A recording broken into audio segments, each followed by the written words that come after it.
Jy is ingeskakel op Oasis FM, die radiostasie wat vir jou lewende water bring.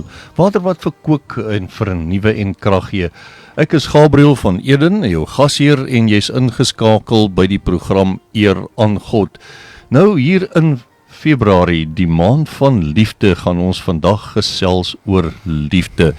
Nie net die liefde vir mens vir mekaar nie, maar ook die liefde vir al die groot ongelooflike, wonderlike, geloofbare liefde van ons Hemelvader vir elkeen van ons. Saam met my in die ateljee kuier vandag Andrew en Vanessa Stevenson. So, ek dink kom ons begin by jou, Vanessa. Vertel ons 'n bietjie van jou en jou lewe en bring vir ons liefde in, asseblief. Môre Gabriel en môre luisteraars. Baie dankie vir die geleentheid wat ons vandag gekry het om hier te wees en hierdie fantastiese soos 'n getuienis te lewer oor God se liefde en hoe lief ons vir hom is en hoe lief hy vir ons is. My naam is Vanessa, ek is gebore in Uitenhaag en ons het in 1996 het my ouers besluit hulle verhuis Jeffreys Bay toe en ons is toe Jeffreys Bay toe en ek is in Nikomalan in 1996. In graad, nou daai tyd was dit nou maar so standaard 9, toe ek in graad 11, het ek op die 12de Februarie in die maand van liefde my droomman ontmoet, dis die man wat hier langs my sit, op 'n blind date, as ek dit so moet sê, ek weet nie wat se Afrikaanse woord vir dit nie, maar my swaar en my beste vriendin het dit gereël, en ja, toes ons, daai tyd het ons toe nou begin uitgaan, en ons was toe in 2006 getrouwd, en 2009, toes my meisiekind, Daily Stevenson, sy was toe gebore, en daar is net 'n vers wat vir my nou maar baie uitstaan, en dit is die vers wat ek nou maar in Engels gaan aandui, en dit is in Mark 10 verse 9, Therefore what God binds together, let no one separate. So, Amen. ons is toe, ja, hy is gebore in 2009, en toe, sy is toe nou net Daily, en ons is toe nou besluit, sy gaan die enigste kind wees, maar dit was nie God se plan nie, en hy het toe geglo en vertrou, sy sal bid, en sy sal glo dat Jesus vir haar boetie gaan gee. En ja, toe Daily gebid, en toe kry sy toe nou haar boetie. Andrew is gebore in 2015, en die vers wat toe nou vir my uitstaan hierso, is ook 'n vers in 1 Samuel 1, 27-28, was I prayed for this child, and the Lord has granted me what I have asked him. So ja, as dit die Here se wil is, op die 23 September die jaar, sal ons dan 20 jaar getrouwd wees, en ja, dis nou maar liefde en God se genade uit sy handheid wat ons elke dag ontvang, sien ek nogal uit na daai wedding anniversary, en ek weet dat die man hier langs my gaan moet uithaal en wys, want dit gaan iets groot moet wees. Ja, dis so mooi as ons nou praat van liefde hier, so al wat Andrew hoef te doen, hy moet jou maar net terug lief hê, en die res sal geskiedenis wees. Andrew, as ek so na jou vroukie luister, is daar opgewondenheid, en ek kan sien, hierdie was nie net 'n blind date nie, hierdie was 'n goddelike afspraak om hierdie pragtige vroukie van jou te kon ontmoet, en om te dink, binnekort is dit 20 jaar, watter groot seën om vir haar en die kinders in jou lewe te kan hê. Andrew, so ietsie van jou kant af, vertel ons 'n bietjie, en wat ook graag ook wil hoor by jou vandag. Ek weet die liefde vir Vanessa is deel van die onderwerp, maar jou liefde vir die Here, hoe het dit in jou lewe gebeur? Ja, kyk, vir as kind, my oupa het 'n baie groot invloed op my lewe gehad, en van kind af, en my ouers, en ja, ou gaan kerk toe, en jy kry alles, maar my oupa het 'n baie groot invloed op my lewe gehad, en ons gaan later in die storie ook oor dit praat, en daai liefde vir God het my oupa, het hy ernstig vir my geleer, dit is... Ek wil jou gou onderbreek. Hoe het jy agtergekom daar's iets anders aan jou oupa? Ek bedoel, daar's mos baie ooms in die wêreld, maar wat het jou oupa vir jou laat uitstaan as 'n godsman? Wat in sy lewe, wat in sy optrede het dit in jou hart laat plek vind? Die grootste voorbeeld en wat ek altyd gebruik is sê as ek vir iemand opkyk na iemand wat 'n groot Christen is, moet hy elke minuut van die dag ten volle vir die Here lewe. En dit is hoe my oupa was. Hy tot by sy werk en soos ek nou met jou bespreek het hy met 'n sakboekie bo in sy sak geloop in sy boorsak en hy het elke dag 'n versie saamgeneem werk toe. Hy by die manne by die werk, hy het op die myne gewerk. Hy was 'n pas en draaier. En hy het vir die mense elke dag 'n versie gaan lewer en 'n stukkie gaan getuig. En hy het soveel mense tot bekering gebring. My tannie het 'n paar jaar terug vir my al daai boekies van hom gegee en is ongelooflik om te sien hoeveel honderde mense hy tot bekering gebring het en uit verslawing uitgehaal het. Dit vir my baie beteken. Ja. En hoe kan jy enige situasie in jou oupa se lewe onthou toe dinge nie so lekker gewerk het nie, toe daar probleme was en hoe het oupa toe reageer?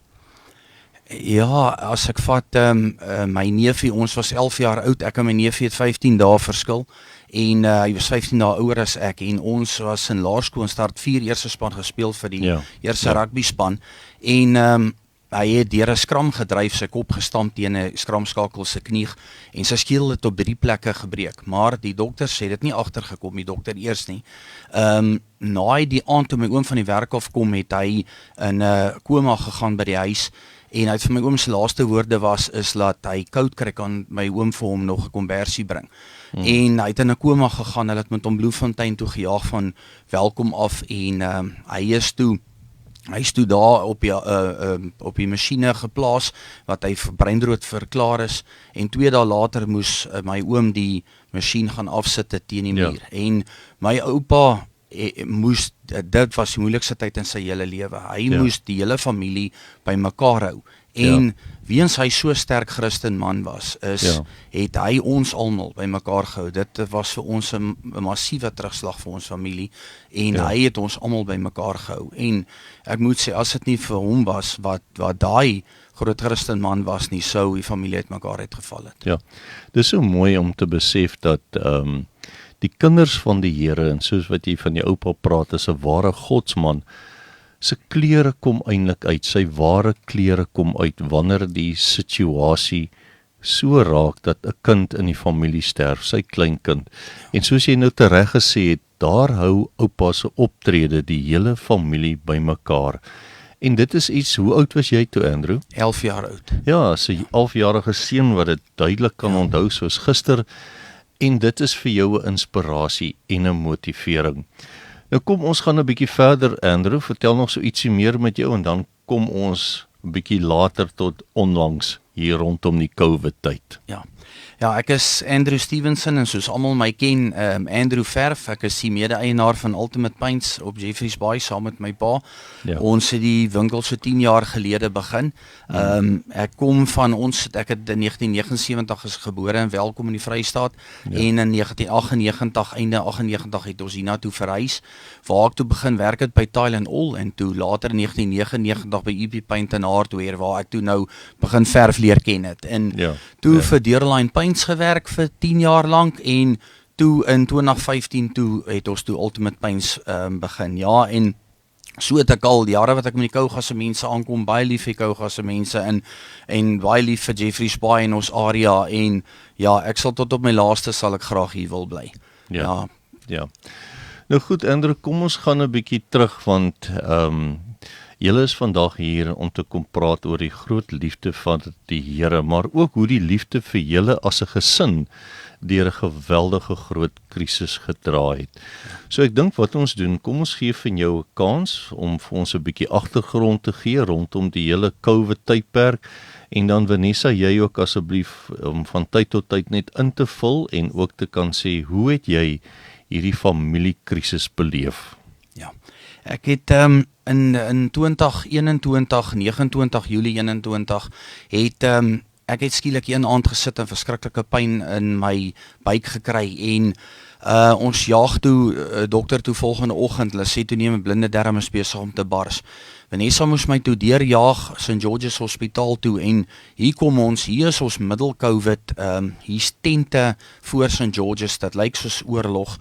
Vanessa mag hier saam mee geloop het, sy met my daar inlaat en ek moes daar ingaan by die ongevalle waar al die COVID mense ontvang word en hier is die tente voor die deure, mense skree om hulp daar, kry nie asem nie, mense gaan dood in die tente, dit was baie erg. En hier moet ek in dieselfde stoele gaan sit waar die COVID mense ingeboek word in die hospitaal. En dis asof jy kry daai vrees oor jou dat jy weet, hier sit nou 'n doodsvonnis, want ek het nou 'n baie groot kans om nou COVID te kry.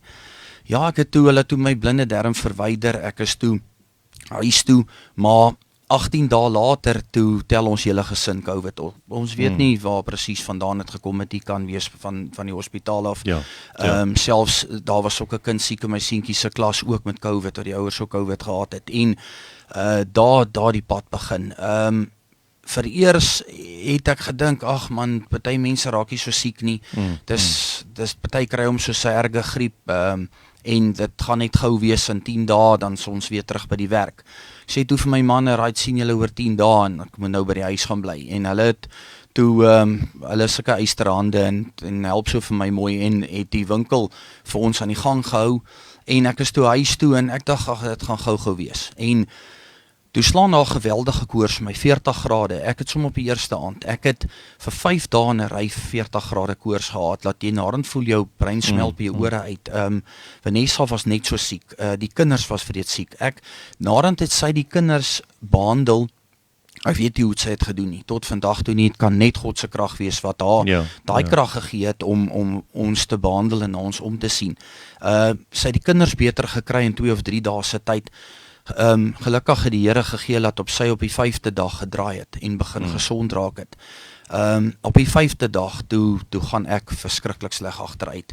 En ek wil net, ek sal persoon se naam wil ek graag noem, Louis van Dijk van Polykliniek. Louis het na my na die huis toe gekom, wat geen dokter wou doen nie. Het Louis na my huis toe gekom, hy het met die maandpak aangetrek, hy het my 3 keer 'n dag besoek, hy het vir my ingespuit, hy het probeer heeltyd keer, dat ek nie omgaan tot die bloedklonte in die longe in te kry nie. En toe op 'n stadium kom Louis toe, en hy sê vir Vanessa, hy dink hier's moeilikheid, ek sal moet ekstrale neem, hy dink ek het bloedklonte in die longe.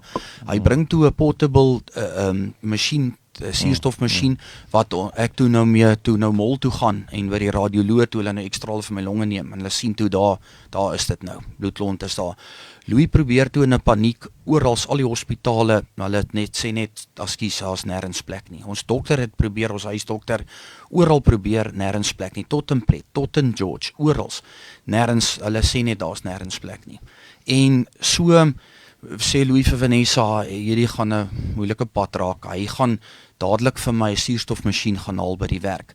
Begin eers met 'n 5 liter per minuut masjien, toe later 10 liter per minuut masjien, soos my longe toe agteruit gaan.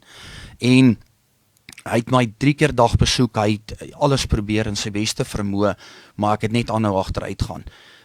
Vanessa het ook haar beste probeer. Ek kan nie sê sy het daagliks by my elke minuut van die dag gewaak en gekyk laat ek net wakker bly en alles aan mekaar hou. En toe Louis kom toe op 'n stadium was die 10de dag en hy sê toe vir Vanessa, en ek voel toe self, hier begin my liggaam ingee. En Louis sê toe vir Vanessa, hy dink ek is aan die sterwe, ek sal moet baie dringend aan 'n hospitaal kom. Kom ek stop jou net gou daarso. Vanessa, so 3 vingertjies van die mikrofoon af, as jy net vir ons kan sê, op daardie stadium toe jy nou die nuus kry, dat jou man dalk gaan sterwe, wat gaan toe deur jou? Gabriel, ja, die woord sterwe, soos ons net al gepraat het, is daai sterwe is 'n woord soos dood, en dit is 'n woord wat nie vir my op daai tyd en op daai stadium, ek wou dit nie eintlik aanvaar nie, want dit was nie vir my iets wat ek wou hoor nie, omdat ek geweet het, Andrew is siek, maar hy sal dokter toe gaan, of hy sal hospitaal toe gaan, en daar is net nie 'n manier dat iets met hom sal gebeur soos die dood nie. So, ja, dit is maar, 'n mens sit met daai vrees, en jy sit met die angs, en dis dan maar op daai stadium, is mens maar mens, en jy kry al daai gevoelens, maar, daar's net op daai stadium dat ek geweet het, dit sal die beste wees vir hom, om hospitaal toe te gaan, en daar sal hy dan gesond gaan raak, en daar was tye waar ek vir hom gesê het, ons moet reël, en hy het net heeltemal teruggehou, want hy wou nie eintlik hospitaal toe gaan nie, as gevolg van alles wat aangegaan het, en hulle die mense gaan dood in die hospitaal, en so, hy het teruggehou, en met tye was hy eintlik kwaad vir my, waar ek vir hom gesê het, jy gaan hospitaal toe, ek gaan jou tas pak, ek gaan reël dat jy gaan hospitaal toe, en hy wou nie gaan nie, want hy was bang, dit gaan daar wees vir hom, en dit gaan die einde wees vir hom. So, daar was tye soos dit, wat die mens nou maar sit, en jy wonder, en jy sit nou maar met al die vrese, maar, dit was maar net, daai gevoel van, hy sal gaan, maar hy gaan beter raak. So, ek het maar altyd dit geglo, dit is, ja, dat daar's 'n God, en hy sal ons nie, ek en die kinders nie, laat aangaan in die lewe sonder my man, en sonder die pa van my kinders nie. So, ja, dit was maar net daai gevoel, ek het dit die hele tyd gehou. Sterk staan, maar ja. So jy kon heeltyd getuig van God se teenwoordigheid en Vader se liefde in jou lewe. Onophoudelik, dit was daai gevoel waar jy sit in 'n situasie, en waar dokters jou sal bel, daar was tye waar die dokter wat in beheer was van hom, dit was 'n Vrydagmiddag wat ek duidelik kan onthou, waar hy my gebel het en vir my gesê het, Mrs. Stevenson, there's a 50-50% chance, it's not looking good, so ja, dit is nou maar net, hy wou net vir my sê, dat dit lyk nie goed nie, die kanse is, dat daar 'n 50-50% is, en met daai oomblik waar ek daai oproep gekry het, was dit daai gevoel van, ja, hy sê so, wie is hy? Hy is die dokter, hy is in beheer nie, so, ek het net op daai oomblik gevoel, hy kan nie sê nie, want hy het nie beheer van dit nie, hy is die dokter, maar die persoon wat in beheer is God. So, ja, dit was die hele tyd wat ek daai gevoel het, ek wou nie eens vir hulle luister nie, so ek was nie. Ja. Andrew, en hier is hierdie vroukie van jou rondom jou, en is 'n 50-50 kans, en is dokters, en is hospitaal, en nou, wat toe? Ja, dat ek net so 'n bietjie teruggaan, wat toe gebeur het, toe ek daar voel ek gaan sterf, het ek dadelik vir Vanessa gevra, sy moet vir pastoor Dion van der Merwe bel van die Volle Evangelie Kerk Noord in PE, dit was my pastoor as kind in die Volle Evangelie Kerk in Welkom, en hy het dadelik vir my begin bid oor die foon, en gesê, en hy het Romeine 8 aangehaal, en hy het ook vir my gesê, laat ons is meer as oorwinnaars deur Christus wat ons lief het. En daar kom het weer in, wat vandag ons bespreking is oor liefde, daar kom het in, die liefde. Hy het my met liefde, het hy my weggestuur, met Christus se liefde het hy my weggestuur hospitaal toe. Die ambulans het my kom haal, Vanessa en die kinders, en Shami hond het ook saam gebid, het op 'n tuintafel gaan staan die hond, en Vanessa en die kinders om hulle, en Vanessa het net daar en dan gebid, terwyl die trolley ek verby hulle gaan, en hulle my uitstoot, het sy gebid, en sy het gesê, sy die kinders ook beloof, en in die gebed, vir God te vra, dat ek moet asseblief terugkom huis toe. Ek het ook terwyl ek verby hulle gaan, hulle beloof, dat ek sal terugkom huis toe, want Klein Andrew, dit was die 1 September wat ek in die ambulans gelaai is, Klein Andrew se verjaarsdag was die 14 September, en ek het beloof, dat ek sal terugwees vir sy verjaarsdag. En ek is in die ambulans, en op pad PE toe, net oor van Stadens toe pak ek heeltemal op, gevoel ek sterf daan, want hulle is dit wat jy toe beleef op daardie stadium? Ja, want hulle het te min suurstof in die ambulans gehad, net 3 liter per minuut, en ek het op 10 liter per minuut by die huis gehardloop, so sleg my longe al was. En hulle jaag toe in shame, die paramedics, en daarom moet ek eer gee aan Guardmed se paramedics. Hulle spring oor, hulle was 3 in die ambulans, dat hulle van die voorsitplek oorspring, en agter toe kom, en die ander ene sit by my, en hy het 'n groot sak met 'n masker voor, 'n suurstofmasker. Dan pomp hy daai sak met sy hande, om ekstra suurstof vir my in te gee. Selfs het hulle beurte gemaak naderhand, hulle het naderhand op 'n stadium gestop, en drywer het ook oorgespring, toe die ander se arms moeg, en die drywer drywer ook gehelp om hy ekstra suurstof vir my in te kry. Hulle het my aan die gelewe gehou tot by die hospitaal. Die ongevalle toe ons daar kom het hulle baie stories gehad. Hulle wou my nie opneem nie en sê kom maar die hospitaal is vol. Maar jy's toe positief. Jy's toe COVID positief. Ja, en nee, die COVID het toe nou basies toe nou al so my longe verwoes laat. Die aand het hulle my opgeneem het 11 uur die aand in die ICU en het ek net 30% longe oor gehad. En daar het 'n geveg begin soos nog nooit tevore nie. Dit is jy word aangeval van alle kante af. Jy voel en jy bid en jy word aangeval. Die duiwel val jou aan. Hy sê vir jou jy gaan sterf. En so jy kry die idee in jou kop, dis verby. Andrew gaan sterf. Ja, die hele tyd. En snaaks genoeg laat jy die kleinste foutjie wat jy in jou lewe begaan het word vir jou uitgewys daar. Laat jy naderhand so skuldig voel en dink jy gaan nou dood, maar Jesus, ek het dalk nou met die ou iets in sy lewe, ek het dalk vasgesit met die man of die een. En jy word van alle kante af geval. Was maar moeilik gegaan ook. Nes daar bitterlike goeie mense op aarde is daar slegte mense. En daar was ook van die verpleegsters het nie die regte hart gehad nie. Ons is met kere baie sleg behandel. En van die verpleegsters het regtig nie die Here in hulle hart gehad nie. Maar hier's 'n stukkie wat vir my ongelooflik baie beteken het. Net soos ek nou sê as slegte verpleegsters, toe was daar net so goeie een. Ek kan onthou dit was die Dinsdagoggend en die monitors gaan mal hier agter my. Het gaan af en ek is weer eens besig my liggaam besig om te gaan. En hier kom 'n verpleegstertjie ingestap, 'n Sakosa verpleegstertjie, maar jonk.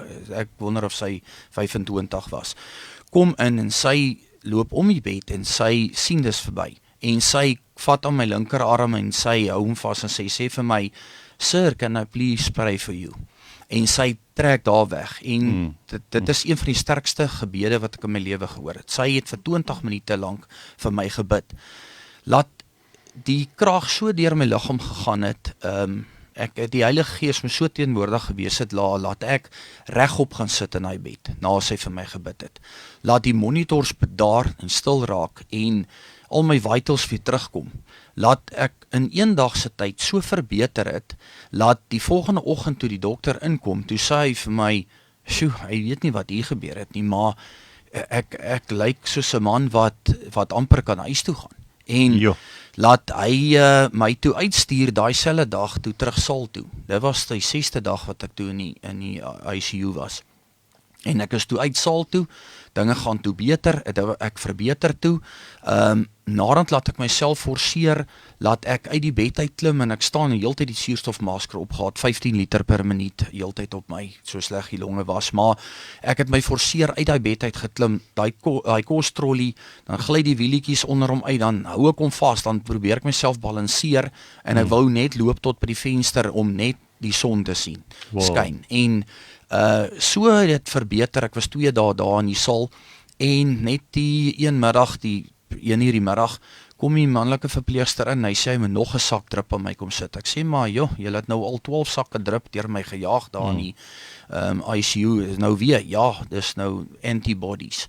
En hy hang die sak drip aan my en een oomblik gaan hulle daai so 3 koppies hier gehad by my nek in die hoofslagaar wat hy uitgesteek het en hy konnekteer hom. En toe daai drip my liggaam slaan, voel dit soos 'n warm gloed wat deur my hele liggaam gaan dan na my voete toe. En van my voete af voel dit kom terug. En een oomblik kry ek 'n pyn op my hart en ek gryp my hart en ek kry 'n knop soos 'n eier hier in die linkerkant van my nek. En in my hele arm trek styf. En ek druk die knoppie en hier kom die verpleegster aangehardloop en ek sê vir hom, jy moet asseblief die dokter bel, hier's groot moeilikheid. En hy hardloop en hy sukkel hom met die suurstof en hy hardloop en hy gaan bel die dokter kom in gehardloop daar. En hy sê toe vir my, ek gaan my terug gaan ICU toe, maar hulle draai suurstof op en hulle spuit my goed in en hy kry my toe bedaar. So 3 uur die middag, het ek dit nooit geweet, die Vanessa, ek weet vandag nog nie hoe sy het reg gekry nie. Maar wys jou wat kan liefde en omgee doen, tot hoe ver 'n mens kan gaan. Sy het op 'n manier reg gekry om met die hospitaal se baas te praat. En hulle het haar ingelaat in daai ICU, in daai hospitaal en geen mens mag in die hospitaal ingekom het nie. Hier kom 3 uur die middag kom sy na my toe in 'n maandpak. dag is 'n verpleegster en ek sê ja suster, maar ek is so deur mekaar en jy kan ons nie net hulle oë uitgesteek want hulle maskers binne die pakke aangehad ook in. Sy sê sien suster nee, dis ek. En ek kon nie glo dat sy het reg gekry het nie. En hier is sy toe nou by my en dadelik voel 'n mens beter. Net om weer jou geliefdes te sien, maak 'n baie groot verskil. En die slegste ding was terwyl sy by my staan, kry ek weer 'n terugval. Dis amper soos die Engelsman sê replay. Het dit presies wat 12:00 die middag gebeur het, toe 3:00 die middag weer gebeur terwyl sy daar staan. Wat ek daai selfe pyn op my hart kry, my arm styf trek, alles. En die dokter, hulle bel toe weer die dokter, hy hardloop, hy kom in en hulle vat my toksakkie. Hulle druk hom in Vanessa se hand en hulle sê gaan huis toe, jy kan nie, hy moet terug ICU toe. En ek is toe terug ICU toe. Dit was iets verskriklik. Hulle kon nie al die are plat geval. Hulle kon nie wat hulle noem ons daai wat is daai wat hulle blood gas, wat hulle druk mos hier in jou gewrig in, dan gaan hulle in jou murg in, om die suurstof in jou liggaam te meet, en hulle kon nie eers daarin nie, die dokter moes my lewendig oopsny, laat die hele bed vol bloed is, die hele vloer vol bloed is, om daar in te kom in hy naald, om dit te reguleer, om te lees hoeveel suurstof ek eintlik in my bloedstroom het, en deur die organe gaan, en ek is toe uit 6:00 die aand uitgepaas daar, ek het 2:00 die oggend wakker geword, toe sit daar weer 'n verpleegster met my regterarm en sy's by hou my pols vas en ek word wakker en ek sê, ja suster, waar's ek nou? Sy sê, sjoe meneer, ons nou die laaste paar uur vir jou lewe baklei. En sy sê, ek kan nie meer nie, ek is klaar, dis nou 'n tweede geveg, tweede keer dat ek teruggekom het ICU toe. En sy sê, meneer, het jy kinders? Ek sê ja. Sy sê, veg vir jou kinders, veg net vir jou kinders en jou vrou. Hier begin sy my moed in praat en sy begin ook vir my toe bid. En ek is toe daar deurgetrek. Ek is toen, dit was daai geveg om daar terug te kom. Die volgende oggend was ek so pap, hulle bring my kos en hulle los dit op die trolley, laat ek nie my regterarm of linkerarm kan optel van die bed af nie, so pap ek is, na daai geveg. En ek kan nie eet nie, en die verpleegster kom in en sy skree by die deur, jy moet eet, en ek sê, maar ek kan nie, jy gaan my moet kom help asseblief, kom voer my net dan. En sy sê, nee, ek kan nie, ek is haastig, en ek is besig, en ek kan nie.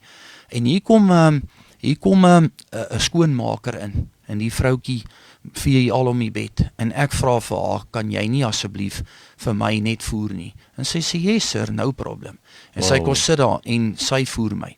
Daai vrou het my lewe gered, want as ek nie daar geëet het nie, sou ek het nie gemaak het nie. Ek was so pap, so dehydreer, laat sy ook een van die eysterhande was wat ook gehelp het. Met tye, wat my so pap en moeg raak en opgee, dan voel ek, joh, maar waar kom die nou krag vandaan? Dan oomblikke, dan kom ek deur en dan gaan sit ek. Na die tyd toe, ek besef toe ek uit die hospitaal uitkom, toe ek hoor die duisende mense wat vir my, nie net in Jeffreys Bay, wat wêreldwyd vir my gebid het, mense wat van ons skoolvriende wat oor see werk, het hulle kerke gekry om gebedsgroepe te stig. Hulle het in hulle kerke gebid vir ons. Jeffreys Bay, elke kerk, Humansdorp, al ons omringende areas het almal vir my gebid. Ek kon nie glo toe ek uitkom toe Vanessa vir my daai WhatsApp groepie wys wat sy gestig het, wat almal op was nie. En ek weet met tye daai wat ek skielik daai krag net gekry het en regop gesit het, weet ek, dit is die krag van gebed wat daar deurgekom het en my deurgetrek het. Maar wat my eintlike uitdaging toe nou was, is om dit te maak, om betyds my belofte na te kom en betyds by jou seun se klein Andrew se verjaarsdag te kom. Voor ons nou by Andrew se verjaarsdag kom ons gee net gou vir Vanessa 'n kansie. Jy is in jou liggaam, jy gaan deur hierdie geweldige krisis, maar sy staan een kant, en jy is besig om die Here te vertrou vir jou man se lewe. Wat het alles met jou gebeur op daardie stadium, Vanessa? Sjoe, Gabriel, ja, dit was nogal, ek sal sê challenging, omdat op daai stadium is dit, ek is die ma, ek het kinders om by die skool te kry, en daar soveel verpligtinge wat moet nagekom word, as ook die besigheid. Daarvoor is ek dankbaar vir ons goeie manne wat vir ons werk, en hulle het ook gehelp om die plek bymekaar te hou, maar daar was ook baie verpligtinge wat ek moes nakom as ma en as die besigheid dat ek dit ook op my het en te weet dat die dinge nog moet funksioneer. Ja. En as gevolg van dit is dit wat ons aan die gang moet hou. So, daar was baie tye waar ek gevoel het, maar hoe doen ek al die goed? Want dis huis, dis besigheid, dis kinders, dis nog om te weet, Andrew is in die hospitaal, ek kan nie by hom uitkom nie, hy het 'n foonboom gehad, maar hy mag hom nie eens te gebruik het nie, ek het staat gemaak op, wanneer ek met die susters praat by die hospitaal, was daar gewoonlik maar net, yes, he's doing fine, of yes, he's okay, maar dis nou maar net daai wat die mens net neem, hulle sê net so, want ek het hulle geïrriteer, omdat ek die hele tyd so gebel het, maar, om my in staat te gestel het, om al die goed by mekaar te hou, hy, soos Andrew nou gesê het, hy weet toe het ek het reg gekry nie, daar's net een antwoord vir dit, en dit is dat God my die krag gegee het, om die dinge te doen, en alles by mekaar te hou, so, dit was regtig baie moeilik, en soos 'n mens hier sit, en soos hy nou alles vertel, en, ek kry al die herinneringe, oor alles wat deurgegaan het, en hoe is dit in die tyd waar ons die jare later kan sit en al die goed kan soos recap, is dit op 'n manier waar jy kom om terug te sit nou sit asof jy hier sit en dit wat gebeur het is byvoorbeeld in die middel. Nou sit jy en jy kyk dit van die buitekant af in en jy kan eintlik besef hoe groot is God en hoe genadig is hy en dis waar ek ook nou die vers hier aandui oor grace, en dit is in 2 Corinthians 12 verse 9, where my grace is sufficient for you, for my power is made in perfect weakness. So, if you sit in perfect weakness, wat menslikheid aan almal dink, jy moet weak wees. Jy is eintlik nie weak nie, want jy is sterk, omdat God jou daai krag gee. So, dis daai oomblikke, en die kinders ook, hulle was ook deur soveel dinge, en dis daai van, omdat mama moet sterk staan. Mama kan nie huil nie, mama kan nie vrees nie, mama kan nie, want hulle kyk vir my. So, dit was baie, baie moeilik, maar dit was nie onmoontlik nie. So die WhatsApp groepie, die ondersteuningsgroep, het jou aan die gang gehou, jy het mense gekry wat, ek dink in 'n sekere mate ook, hulle passie teenoor Andrew kon uitleef vir hulle liefde vir die Here. En dis wonderbaarlik, Gabriel, om te dink dat, soos wat hy in almal se lewens inkom, almal ken Andrew, waar jy heen loop, as jy in die mall is, waar jy is, almal ken Andrew, en dit het vir my ook soveel gewys, om dit vir my iets aangedui vir my, waar Andrew kom, sit hy 'n imprint in iemand se lewens. So, dit was byvoorbeeld op die WhatsApp groepie, was daar mense gewees wat, mense soos plaasboere wat 'n huis in die marine het, Andrew het een keer met hulle gewerk, een keer het hy byvoorbeeld ver van hulle verkoop, en net daai impak wat hy in hulle lewens gelaat het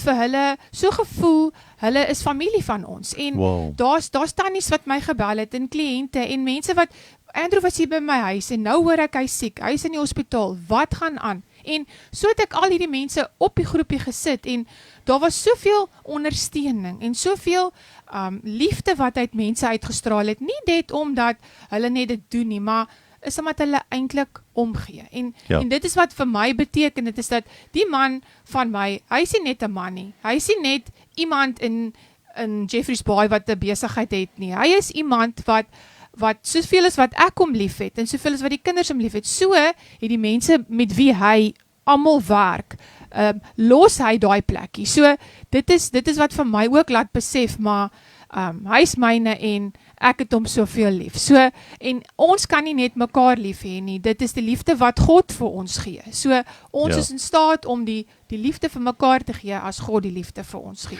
So, dis so oulik as jy die woord omgee gebruik, want partykeer in die algemeen is dit daarom so 'n bietjie te erg om te sê, ek is lief vir Andrew, en as ek nou nog 'n mansmens ook, ek gee liewer om vir hom, as wat ek kan sê, ek is lief vir hom. En as ek so na julle storie luister van liefde, dan besef ek, daar is soveel van Jesus se liefde in soveel mense wat op 'n kosbare manier net eenvoudig gekom het en jou ondersteun het en deurgedra het. sodat daar waar Andrew gelê het in 'n toestand, en as ek nou dink aan die een verpleegster wat vir jou gebid het, die 20 minute gebed, die een skoonmaker wat vir jou kos gegee het en vir jou gevoer het, die grondslag, die basis van daardie mense se optrede is liefde. Ja. En die liefde van die Here is dit wat ons dryf. En een van my gunsteling verse is Spreuke 11 vers 25 wat sê, dit wat jy vir ander doen, bring blydskap en geluk. En dis hoekom dit so kosbaar is, want as die ou duiwel vir jou sê, dan sê die duiwel, kyk wat jy kan skoor, kyk wat jy kan kry by die een se siekte toestand, maar die werklikheid, die beginsel is, dit wat jy vir Andrew gedoen het, bring blydskap en geluk. So hier is jy, Andrew, jy weet jou vroukie is naby jou, jy is tussen dood en lewe, en wat gebeur met jou gewaarwording van God in jou lewe? Ek wil net voor ek verder aangaan daar, wil ek ook net dankie sê vir jou, Gabriel, want wat jy ook vir ons beteken het, en ek weet Vanessa het vir my gesê, die een aand het sy so verskriklik gehuil, 11 uur die aand, en sy was besig om haar Bybel te lees, en hier bel jy, 11 uur die aand. En ek wil net vir jou ook dankie sê wat jy ook vir ons beteken het en bygestaan. En daar's soveel mense, kyk as ek moet begin name noem, ek gaan 'n lys van duisende moet hê. En maar ek wil net vandag vir elke mens wat vir my daai tyd gebid het, dankie sê, want dit het my gekry dat ek vandag nog hier sit. Want dit is net deur God se krag en gebede dat ek hier sit. Ja, ek wil dan verder waar ons laaste was is die pad wat ek toe nou wil moet herstel en my belofte nakom om toe nou by Andrew se verjaarsdag te kom, die 14de September. Ja, en so is dit die 13de September die oggend en die dokter kom aan en hy doen al sy toetse en hy het hy oksimetertjie op die vinger en hy sê toe vir my meneer, ek het slegte nuus vir jou, want ek het die hele tyd vir hom gesê in die ICU ook, hy moet net asseblief my lewe red, ek moet net by my seentjie se verjaarsdag kom. En my huweliksherdenking is ook toe net bietjie later, die 23ste September. En hy het dit geweet en hy kom toe, hy sê vir my, hy het slegte nuus vir my. Ek sal nog 'n maand in die hospitaal moet bly, want ek het soveel skade op my longe laat ek kan nie, die longsak het so seer gekry, ek sal nie, die suurstof by die huis, geen masjien gaan, omdat ek op 15 liter per minuut is, sal 'n 10 liter per minuut is al wat jy kry wat potable is, wat ek sal nie dit kan maak by die huis nie. En ek is toe in 'n verskriklike toestand en ek huil en ek smeek die Here en ek sê, ag Here, asseblief net vir my help, dat ek kan vinnig genoeg herstel, dat daar wonderwerk kan gebeur, dat ek het môre kan my seentjie se verjaarsdag kom.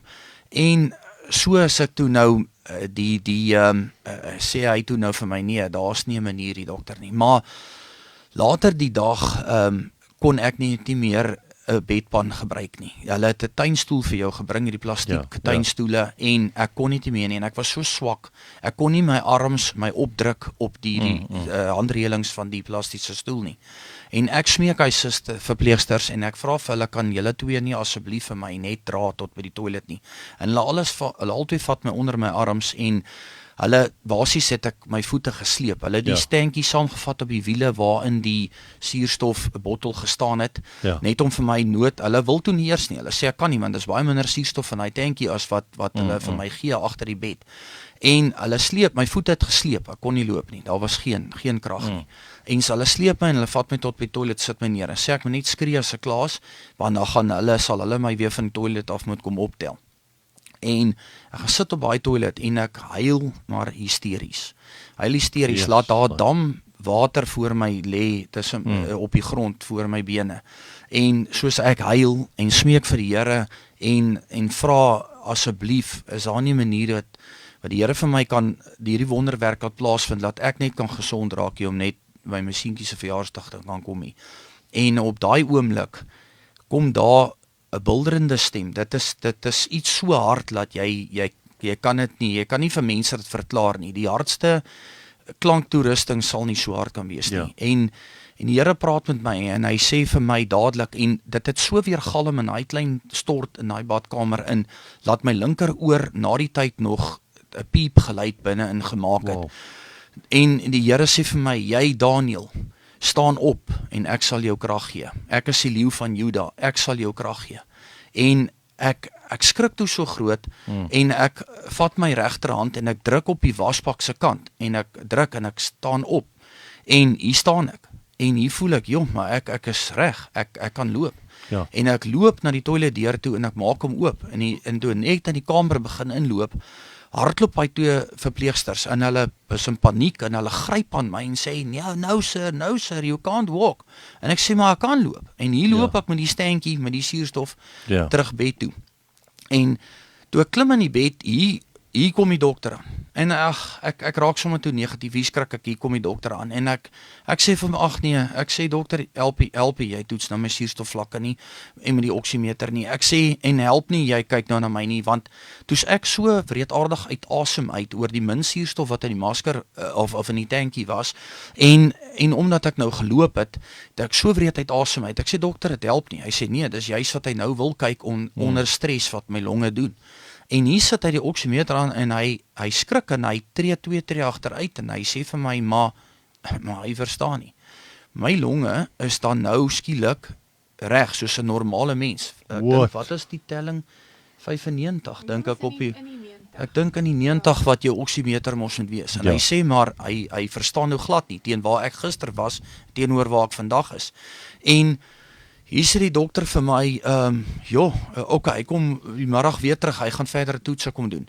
En hy kom die middag terug, en hier kom haal hulle my, en hulle vat my, en hulle gaan doen toe nou, wat hulle jou inspuit deur jou are, wat is hy presiese toets, en hulle skandeer nou jou hele longe, om te kyk, en die are in jou bors en alles, en hier kom die verslag terug, laat die aand, en hulle sê, maar, alles lyk nou so normaal, laat ek kan amper huis toe gaan, en hier kom die dokter, en hy sê vir my, wat hy die 13e, die vorige dag vir my gesê het, ek moet 'n maand tog in die hospitaal hê, en hier sê hy vir my, ek kan huis toe gaan oormôre.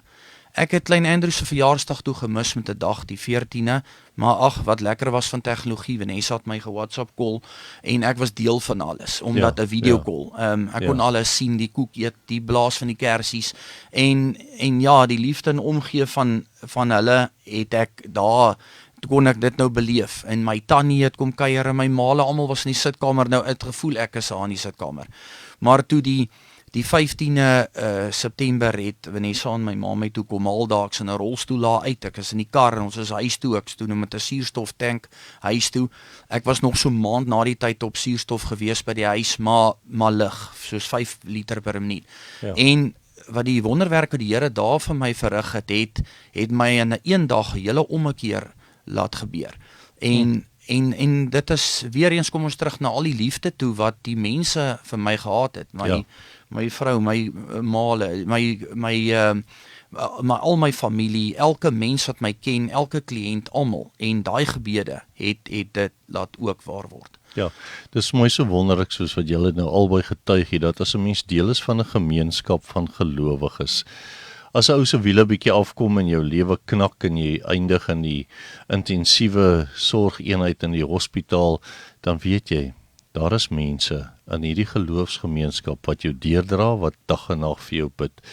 Vanessa, hier kom die nuus toe nou deur, maar Andrew kan huis toe kom. Wat gebeur binne in jou? Ja, dit is blydskap. Soos hy sit en hy die storie vertel, en ons kom nou amper nou na aan die einde waar hy nou sê hy kan nou huis toe gaan. Dit is daai van, daar is daai stemmetjie wat binne in jou sê, I knew it, he's coming home. I knew it, soos daai gevoel, maar net om te weet dat dit wat hy daar deurgegaan het, voel 'n mens soms, jy dink, jy het nou die goed deurgegaan, en hoekom en waarom, maar toe, daai gevoel van, hier is hy nou, ons sien hom, ons kan hom druk, hy is by ons, en ons kan nou hierdie pad loop, waar hy nou, soos net, dit is sy pad nou van, net om stap vir stap, tree vir tree, om net weer na terug te kom na sy volle, waar hy nou soos gesond is en alles, maar daai oomblikke wat jy nou soos het in jou, en jy sien dit nou, en jy weet nou, dis nou klaar, hy is by die huis, kom jy tot om te dink dat 'n mens weet nie altyd die hoekoms en die waaroms oor dinge nie. Ons kan nie altyd sê, ons kan goed beheer, of ons weet waarom, maar daai gevoel op daai stadium het ek gehad, en dis nog steeds, dit kom terug na my toe, is dat die Here se wil is nie ons wil nie. So, daar het hy gewees in 'n situasie, hy was in die situasie in die hospitaal, ons was in die situasie by die huis, ons moes alles aan die gang hou, maar hy was deur dit, omdat God met hom 'n groter plan gehad het vir sy lewe. So, sy lewe was nie daar destined gewees om hy moes nie daar doodgaan nie, dit moes nie daar gebeur het nie.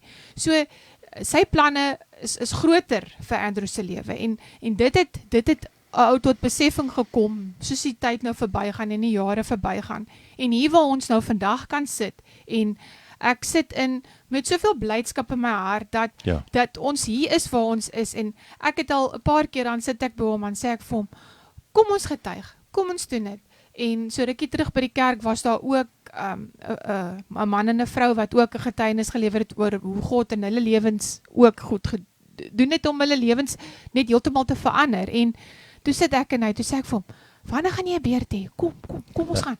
En dus hy sê, nee, ek gaan nie. En ja, en dis dit net die Heilige Gees wat deur jou gewerk het, Gabriel, waar jy net met Andrew gepraat het, en hy het by huis gekom en gesê, ons gaan op die radio wees, en ons gaan praat, en dit was toe ek soos okay, die tyd het gekom. So, deur die jare het het gekom, waar God met hom planne gehad het, en hoe seker goed in sy lewe geplaas het, waar hy is vandag, as gevolg van dit wat met hom daai tyd gebeur het. En dit wat met my, wat ek moes deurgegaan het daai tyd, om hom te ondersteun, en die kinders, en dit laat mens net voel, jy groei op maniere waar jy nooit gedink het jy kan nie. So, dit is dan net hoe ek op daardie stadium gevoel het, is jy's daar, jy sit, hier sy nou, maar ja, the road to recovery is nie maklik gewees nie, ons moes hom nou maar help, en deur die dinge gaan,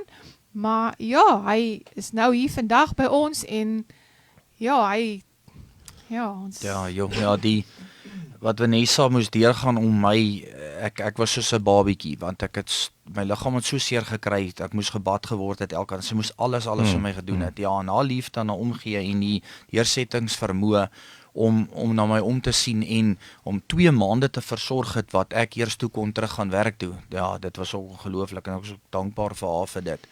Maar ja, ek wil net gou kortliks... Ek is nou ongelukkig is ons by die punt wat ons eintlik moet klaarmaak. Julle het soveel opwinding en soveel belewennisse met ons en met die luisteraars gedeel, en ek glo dit het soveel mense geïnspireer en gemotiveer. Andrew, een klein kort laaste dingetjie, en dan kan jy vir ons afsluit in gebed. Ja, Gabriel, ek wil net sê, nou wat ek genoem het, laat die Here my aangespreek het en my Daniel genoem het, dit het dadelik na dit gebeur het ek Vanessa ge-WhatsApp en gesê, maar ek verstaan nie, hoekom het die Here my aangespreek as Daniel, en sy het vir pastoor Dion van der Merwe ge-WhatsApp en hom gevra, maar pastoor, hoekom sal die Here vir Andrew aangespreek het as Daniel? Ja. En toe dit nou, hy kom toe en hy het 'n hele verduideliking vir ons uitgetik op WhatsApp, en hier sê hy vir my, ja, jy was Daniel, jy was in die leeukuil, en jy was in die ICU was die leeukuil, en jy was in die kake van die dood, en die Here het vir jou uit die leeukuil uitgehaal, en hy het vir jou gered. En ek wil ook net afsluit met 'n laaste versie, wat ook vir my oupa baie beteken het in sy lewe, waar ek op sterwe was, het my oupa 3 keer aan my verskyn, en geglimlag, en ek het gedink aan sy gunsteling versie van Psalm 18 daai tyd, en van bo af het hy sy hand uitgestrek en my gegryp, maar hy het geweldige waters uitgerig, en dit is wat met my gebeur het. Ag, prys die Here, en dankie vir julle twee se tyd en julle kosbare getuienis, en mag vandag se program vir baie mense inspirasie wees, want soms is daar 'n uitdaging, maar soos wat jy nou dan Psalm 18 gelees het, die hand van die Here is gereed om ons uit hierdie moras uit te trek. Andrew, as jy vir ons kan afsluit met 'n kort gebed tot eer van die Here. Here, dankie vir die voorreg om vandag hier te wees. Here, dankie vir Gabriel, dankie vir die hele Christen gemeenskap in Jeffreys Bay, wêreldwyd wat vir my gebid het en my die tweede kans op die lewe gegee het. Here, en ons dankie vir liefde en omgee wat elke Christen mens vir mekaar het, nie net wat die Here vir ons het nie, wat ons vir die Here het en ook vir mekaar. En Here, aan ons vra dat U vir ons sal lei en sal behoed en bewaar en deur swaar tye sal dra en altyd sal weet, daar's altyd iemand wat omgee en iemand wat lief is vir jou.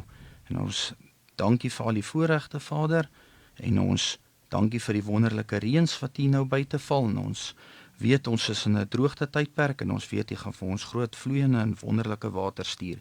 Ons dankie vir alles, liewe Vader. Amen. Amen en amen.